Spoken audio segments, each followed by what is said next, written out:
Braniteljska glazbeno-scenska predstava Bitka za Vukovar, kako smo branili grad i Hrvatsku, na pozornici tvrđave Revelin okupila je brojne izvođače, od onih najmlađih poput članova KUD-a Sveti Juraj Sosojnika pa do Klapa s dubrovačkog područja.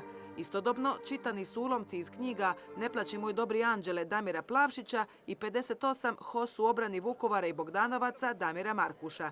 Emotivna večer za publiku, branitelje, ali i učenike.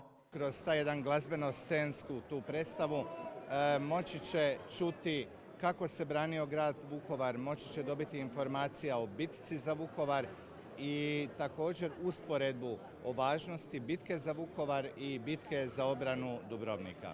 Iznimno je važno da djeca iz prve ruke slušaju o Domovinskom ratu, poručuju autori. Mi stariji znamo, ali morate znati prosjek življenja hrvatskog branitelja je 50 godina. Statistika neumoljiva.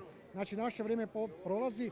Jednostavno, pozivam sve hrvatske branitelje. Dragi prijatelji, pišite knjige, stavite svoje sjećanja na papir, jer mi moramo pisati koji smo to prošli. Neki drugi nam pišu povijest, ne smijemo to dozvoliti.